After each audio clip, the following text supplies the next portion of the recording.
bato bazo sambela pourquoi bomona ki ami dazolela ami dazolela poani parce que ayebi ke mobali na obimate ayeba ke mobali na obimate parce que mobali nazali parmi bato pe balinga kokwesa mutu ya fachi mobali nazali wana omoni ba accord rebelle otozo vivre na ona Congo sa ba accord Kamere mtasinyaka ngona Kabila yango moni Nemi akene kotala na prison Nemi ayebisie ba accord oyo parce que Kabila Félix azozong sabanga binga na signana bino ba accord te bo signa ba accord na Kamere. Merci beaucoup, mesdames, mesdemoiselles et messieurs, amis fidèles téléspectateurs de la 3 fois www.congofrance.com. Merci pour votre fidélité, vous êtes nombreux. Partout en train de nous suivre à travers cette émission, tout sur la Pona Congo, présenté par le vôtre Yannick Wenge, Moto Atona, la Katina Kibonzambe, Bozala Matadi, Bozala Kinshasa, Bozala Lubumbashi, Kolwezi, Bozala Paris, Bozali, na France, Bozala Brazzaville, Bozala États-Unis, Bozala émission, la Bisso, Tikete Kimi Ankolo, et Ingela Mabota, Mabino Zuli Bako, la émission à peuple pour un peuple, tout sur la Pona Congo, na Katia CongoFrance.com, Tikete Kimi Ankolo, et la famille Nabino Zuli Baku, Yarota la émission, Nabiso et Alelo, Naza toujours, na les grands combattants, Patin Zoko, Tozo Sola, toujours Marambi Mboka, Nabiso, ndenge botinda nga ndenge penga pe tinda bino bo pesa ngamo quelque mituna natuna combattant na bino merci ndenge bo tinda ngamo mituna na solana elelo patinzo ko les grands combattants na pesi mbote pe uza bo imala na émission. Merci Yannick Wenge, merci na Didier Pumba yemtazo pesa susu ba moi ba chance tous les caral susu na site na e Nzambe apambola e ba bon dimanche pe Yannick Wenge na libota na yo mobima na bande konyoso yo bazolanda Congo France ba oyo bazo s'abonner na Congo France bo continuer ka ko s'abonner na Congo France. Yes, nos combattants patinzoko. OK, merci beaucoup les grands combattants mboka ezokende boni. Mboni sangwa mboka sangwa Congo ndenge tozala ko vivre na ngonga kala soko tuni moto mboka ezokende ni ezaki milelo boni lelo sangwa mboka Congo ezokende ndeni. Ouais, mboka ezokende quand même tokolo bateke ezokende bien ezokende mabe mais mboka ezokende na ndenge ya mutu azolinga memela biso mboka azolinga mboka ezana ndenga be mais na ndenge ya ba congolais ya mitema mabe mboka ezokende ndenga mabe po na ndenge ya makanisa mabe bazala ngo po na mboka. Merci beaucoup. Toke maman la question liboso balobi ba vérité bimi na source que Vital Kamerhe mutu akangisa ka ezalaki tunda fachi ayebani makambo wana te tunda nde a provoquer ki likamwana parce que bazalaki na moi makambo na Joseph Kabila nde tunda asimbisi touche na wazaki ex ministre ya justice de basimbisaki Kamerhe touche à la prison wana yango siko na minute bazoluka babimisa ye ba comprendre que ezali touche après makambo ya président constitutionnel ya cour constitutionnelle ninga kendaki ba comprendre que non batina la question balobi président facha comprendre que non ezaki moi touche ni azoluka moyen basa la probabilité Vital Kamerhe na prison ba quitter na makamnyoso réaction na yo to pe lobani ko ba pa ya liboso na lobana nkeno Kamerhe obimate ya liboso ngwana kai wana zando tababa batu babosa so moni Kamerhe bimba baka mwate na yebiso Kamerhe obimate ngape soki batu ba moni Kamerhe bimite boka mwapete Kamerhe akangami na makambo na Kamerhe c'est un voleur Kamerhe akangami na problème ya 100 jours mais bolandi nani mundelo nani Jamal alobi yango yazo eka 2% soki 2 millions pamba mbongo nyoso Kamerhe mtalia ozolanda mbongo nyoso oyo bimana to oki yazo ka 2 millions pamba mais yo monite jour na bango soki ya le 21 soki le 22 fallait basa la marche ba non la prière bato bazo sambela pourquoi bomona ki ami dazolela ami dazolela poani parce que ayebi ke mobali na obimate ayeba ke mobali na obimate parce que mobali nazali parmi bato pe balinga kokwesa mutu ya fachi mobali nazali wana omoni ba accord rebelle tozo vivre na ona Congo sa ba accord Kamere mtasinyaka ngona Kabila yango moni Nemi akene kotala na prison Nemi ayebisie ba accord oyo parce que Kabila Félix azozong sabanga binga na signana bino ba accord te bo signa ba accord na Kamere. Alors bokende ko sona mutu ngo bo signa ba accord yango moni Nemi akendaki na prison ko ibisa Kamere soki yo boyi ko sa de no kota na PPRD tout au moment na kata prison ton sala tout les moyens mutunela na se yango moni ko bima Nemi après 2 semaines bo moni ke batu ya NC ba parti Kamere 82 membres ba ke kota na PPRD Ozolanda ezali na minute oyo Kamere na PPRD ba komi batu moko ba ça des alliances INC na PPRD si ba ça des alliances aux Hollandais ici bah c'est déjà c'est quelque chose qu'on va publier officiel parce que Némi qui n'est qu'à expliquer bah corps ils ont yom tout ça qui biso boy mais tala lelo et si que bani comme ma biso nous ça y est c'est ba lo ba sur caméra ba marche ba sambela na ba komi d'accord na pépé mais 82 ba notable 82 ba msuba uti est tala ba bazo utana est bazo kokota na PPRD ba membre yense avant tala ka kokota na Némi na caméra 80 baki koskota maman na kati ya PPRD eza ba koro ba signé Némi na caméra na kati ya prison. Pour la trahison au président Fatia Sali Bango na coalition basala qui te on peut bazongi ça va qui n'a pas perdu kasi yango lo na ngo bisayo Félix na Camere yango mo na Béatrice tango basala ki obi ke Félix akanga Camere 3 jours na Béatrice avant publier bazona le sika moko mais Félix Camere asolaka na ki ya Rwanda tango ayena ba corps oyo ote président boto sala bo Félix FC bango habité soki moto ke opela moto epela wana prepono kufa nde caméra ya bisabité kasi to sala bo bazo publier kasi président metala ba corps ezabo Félix abingana na problème te ngana na problème te mais ngana yo to kufa yango moni caméra benga mo mutunete ba corps wa to ndimi bobe fallait ba bimisa nde caméra président ça yo bimisa caméra nazo biso nde a partir wana nde caméra bengi batuna bité kasi tala problème ngo ezabo bo publier Félix noté awa eza déjà mabe aux Hollandais c'est que Fayoul n'a gagné l'élection c'est comme il va publier Félix a gagné l'élection si quoi ils ont qui tricage moko entre INC na PPRD c'est le accord ya ko protéger bango na accord ya ko protéger bango Félix alinga qui n'a été caméra signé kango omoni caméra azalaki na poste premier ministre wana caméra mtatekela ngo batape ya FCC moko yem mtatekela ngo bata FCC bino bozo poste premier ministre ngana za cabinet la contrôler aux Hollandais ezaki cop na bango de basalaki siko tango ba signé ba accord wana ba accord eza signé bolo ba Félix asali ba accord na Kabila mutazana ba signature ya ba accord wana eza caméra mtana signature wana Félix azana signature ya ba accord wana ti yango moni Némi asongela ki na prison abi ba signature eza ya yo pour metaki biso boye 1 2 3 4 tala lelo sika to komi yango moni caméra bengi ba notable na ye bo saligné siko na PPRD même Moïse ozomona wana eza bloqué zo le kana CNC pourquoi zo tweet na été que ngai na ko saligné la PPRD te Moïse na Katumbi oui Katumbi parce que ba bloqué zo salama déjà CNC Moïse Katumbi a jamais ko trahir président Fachi aza aminaye bazala bo mwana mamebele ba mamnyeso basala jamais ata jour moi ko trahir président Fachi baza ba tête et là so Moïse aza tête moni eloko tout ça nango besoin to sauver Congo sauvons le Congo et continuer bela ka sauvons le Congo batu nyoso balingi mboka to sauver mboka na biso to tikana nu barankine oyo ezanga mutu na makolo barankine nyoso ba politicien bazo sala batu bazo sibi malheur nango za population d'état IDP ça za la kata ko distraire batu ya PPRD bazo ko contrôler ba base de GBL na li tozo ke leso bito ke élection na 2023 bata PPRD bakolia IDPS parce que ba base belé bata PPRD so ke neti par exemple na base ya Kipusha Kasumbalesa oyebi ke de gouverneur ya Katanga a nommé ba président parlementaire après c'est ba misala ba comme ko étouffé tous la partie majorité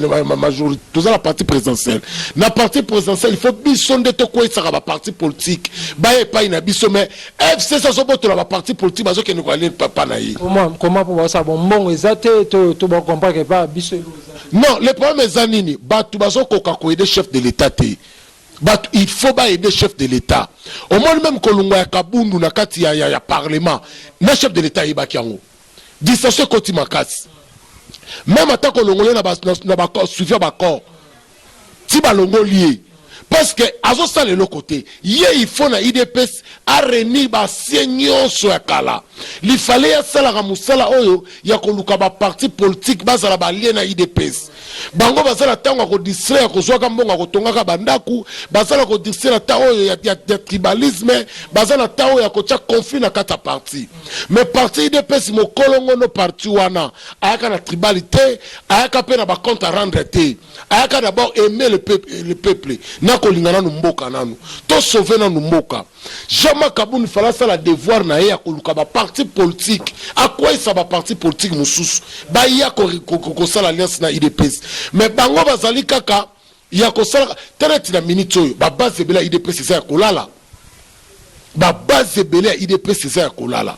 vous makele toujours dans les réseaux sociaux ba yo kason ma pasteur Gili non au moins batu wana baza mobilisation baza la poana nu wana te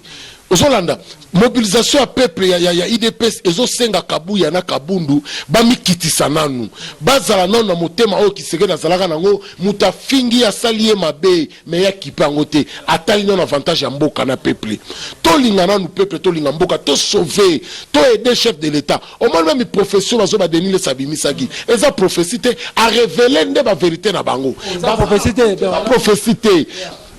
PPRD bazali ko trahir baluka ba bomba chef de l'état bazali ko utiliser 4 personnes balata ba poison le plus mort ba poison so que kotika chef de l'état et ko côté même na costume ko bomayi ozolanda batu bazali allié wana ezali président Tanzanie président Rwanda ozolanda parce que ba douane ya ba minéraux nyo c'est mbongo na ngofita na Tanzanie Tanzania comme riche na minéraux na biso Rwanda aboya ko se salir na makamona bwakela ngo lokola Tanzanie mais bazo futa douane na Tanzanie minéraux zo kota na Rwanda ozolanda nesiko bazo tala alir fatia zo memamboka bango ba pays wane ko perdre ezala ba pays pauvre ozolanda ekoluka ba ko luka misala na ndenge ba partenaire bazoya yango ba komi ko luka de façon ba kwesa mutu ya chef de l'état siko ole batu peuple congolais oyo tozala na sima ya faci to aider chef de l'état batu baza na kati ya dissation ya batribal oboye ozolanda eza vraiment na sens te eloko akobisa kaka bandeko na ngai botika dissation to sauver chef de l'état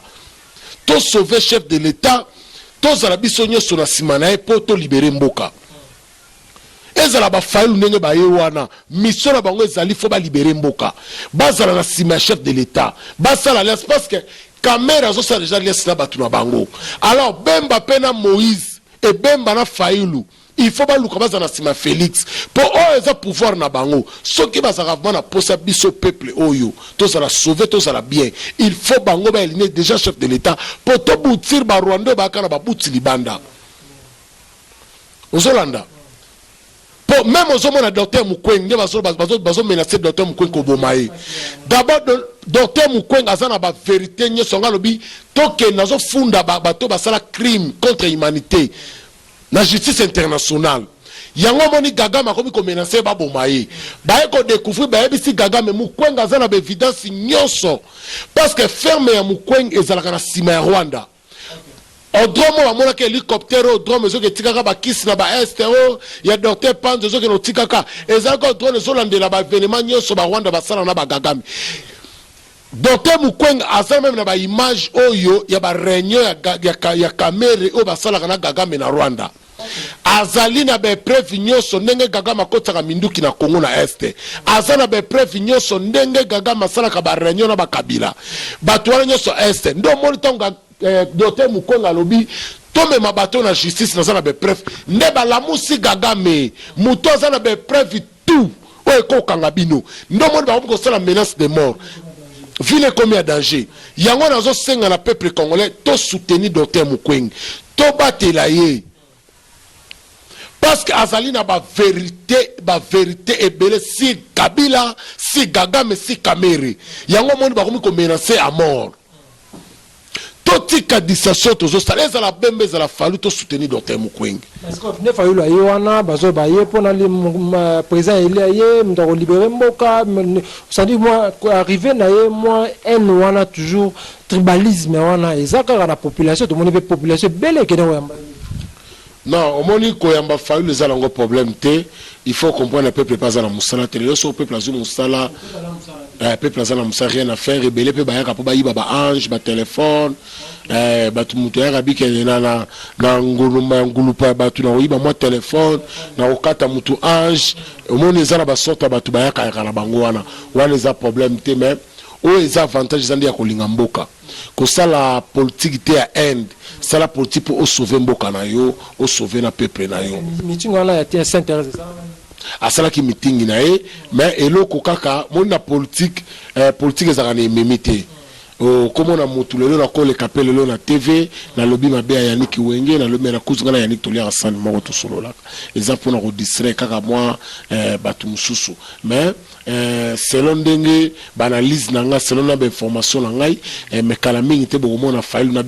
bemba na Félix bazala together omoni même kala mingi te omona omoni événement nyonso na minute au file au sala même bana IDPS ba support ye parce que to tikali na obaloba kenon cartouche omoni carte rouge o qui serait dans le bas qui na beti carte jaune et quelle carte rouge ezali na maboka Félix. Au Calamite, au monde a battu Kabila la résidence surveillée. Parce que les prisonniers nyonso bazo kanga bango mais crime ya ba détournement bazo tanka combat Kabila. Siko mbatu bakoki ko sauver mboka wana za ba falu na bemba. Ba mema peuple na bakobima libanda, kobimisa peuple na kobimisa libanda, IDPS pa ko soutenir be événement na ndeko senga be instruction musu ya mboka Félix ako isango. OK.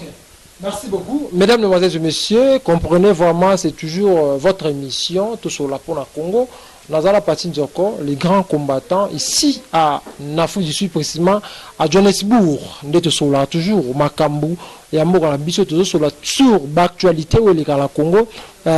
Patinzoko, le président Fachi, Azab Mokonzi Mboka,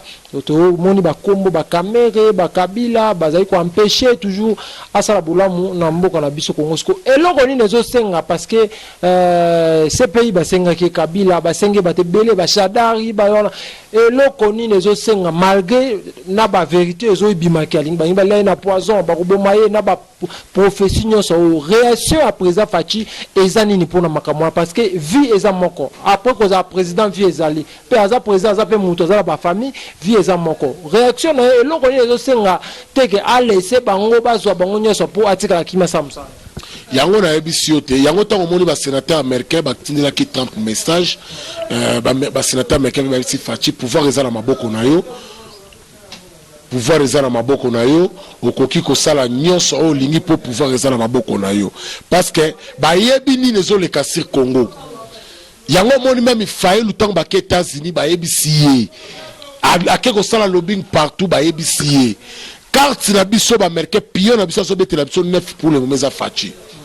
soko lingo si sa carrière politique na osala libanda mais soko lingo za na carrière politique kene ko sali na IDPS alors yango na yebisi match so betama eloko to tika na za cartouche moko to tika na cartouche moko il faut to boutir ko ba FCC libanda eloko tikali yango wana yango nazosenga na bandeko nyonso ezala ba diaspora esika nyonso bozali totika nanu bavanti Congo eza mboka na biso ezali papa na biso ezali mama na biso totika badigenso eza na biso ya patati tolongola yango mutu azali kotrahir Kasser pour le moment ezali Ngoïka Sanda Ngoïka Sanda signé parti na Satan ki akufa mais Kasser ezala divisé po apesa bafwa na ba Rwandais. Alors yango moto ki seke na kena na Kasser bingo ikasa na zali muta ko pendre ye na ko senga na bande kwa IDPS partout bozali botika distanciation botelema na toutes les 4 coins ya Congo botelema bosemobiliser lokola mutu moko botambola kaka na liloba kaka ya kolinga mboka to ina pepe to ina ya kolinga mboka na biso ya kolinga président to zobenga mikolo sagesse Salomo to soutenir ye à 100% za mwana mboka na kosenga même na président Fachi soko landa ngai il faut alongola tous les moutons à la présidence batu nyoso akuta ya kalo baza na présidence il faut alongola bango même la cuisine na ye soke osengo cha même maman Marthe alambela kayo cha maman Marthe soke osengo cha bana na yo basi balambela kayo cha même bana na yo parce que les peuples, surtout les Kinois, bazan esprit mabé na zo bisa ko le quand même na bandoki. Ba Kinois baza mabé, surtout ba politicien na biso to benga ba Kinois. Baza mabé moko na zo bisa yo, ba le ki même na bombe anatomique na puissance. Bango ne bazo une politique à Congo na minute oboyi. Ba ye na politique qui frapper. Ya qui mettre ba ye na Congo ke bango bazala bien ba na tina peuple té. Nde bango bazo pesa mikolo ba Rwandais oyo power ba vivre na Congo. Nazo senga la peuple congolais to soutenir chef de l'État. O nazo benga sagesse à Salomo Fachi Beto Fachi Lengo. To soutenir ye le seul mutako de mboka. Boka ntatele yoso bobo mi Fachi bino bofa na mboka wana. Eza la failo okufa. Eza la babemba bo okufa. Eza la bataille c'est bo so pouvoir te. Congo est comme le quoi Libye. Kabila kozonga te ko kanisa te ga yo failo na mutu na yo ke soki lelo Félix akufi ozu pouvoir ko tia ko tuna mutu na yo te to bemba ko tia na mutu na yo te to Kabila kozonga bo tia na mutu na bino te Kongo kozala mama na désordre moko na zo bisa yo ke kozala keno guerre civile soki Fati akufi na ngolo babomi failo babomi pe babemba tout le peuple Congo ba éliminer bango. Ce qui bino bozo vivre na Congo grâce à IDPS bo soutenir chef de l'État na ko senga na jama kabundu na kabunda bolongola nanu ba rankino bozala ngona mitema na bino politique basala ngona mutema te basala na mutu ki segera sala politique a mutema te so ki segera sala politique a mutema nga ko sa 38 ans d'élite so ki Félix sala ka politique a mutema nga ko ma président a sala politique a mutu na koyebisa kabunda kabuya bosa la politique ya mutu bememi na bino bo comme ça bango bandeko na bino za problème te boyeba nini boko sala po sauver mboka na bino boluka bosangisa ba cadre nyonso ya IDPS ya kala bozongisa bango ba parlementaire debout il faut bokena bango tuna suka ba fo batelema to se mobiliser na ndenge moko ya GT ke to longola na tribal to se mobiliser to za na sima chef de l'État ngala za mutabandu numera soutenir Fachi tribal ezate palanga et palanga na tribalité aza mwana mboka na yabi le père et le maire na yabi na professe na ye. OK. Merci beaucoup, mesdames, et messieurs. Nous sommes arrivés à la fin de cette émission. Pesa-moi Liloba, moi Liloba Moko, pour tout Kabwana. Liloba Zaka Kebandeko Nangai, to soutenir chef de l'État. To soutenir Fachi Aza Oyabiso. Nazo senga na bandeko kaka ya IDPS bola muka. Bota la base na biso nyoso babandi ko somba bango. Batu ya PPRD bakomi ko pesa parlementaire debout ba misala. Po ba étouffer bango ba lobela sous peuple té. Tala équipe tala ya Kasumalesa. Ba sombi bango. Gouverneur apesi bango ba misala. Bo fongola misu. Bofongola misu bemba na fayulu bozala batu moko boke na sima ya Fachi bo libere mboka soki to butir bata babutso libala to ko enjoy Congo eza paradis to ko enjoy na mboka na biso yango moninga na boka kozonga Congo na lobité na zaliawa il faut na bunda tina ko butir bata babutso libanda. OK. Merci beaucoup. Tandenge to komi na suka émission na biso, mesdames, demoiselles et messieurs. Bozaki belé kota la émission na biso tika te kimi ankolo engela mabota mo abino yo zaki libaku ya landa émission na ine songa ba pour abino mwana mboka pati nzoko wa wakati ya Johannesburg tope na Afrika ya ngele tika te kimia ya kolo engela o mabota abino ozaki libaku ya landa émission na biso.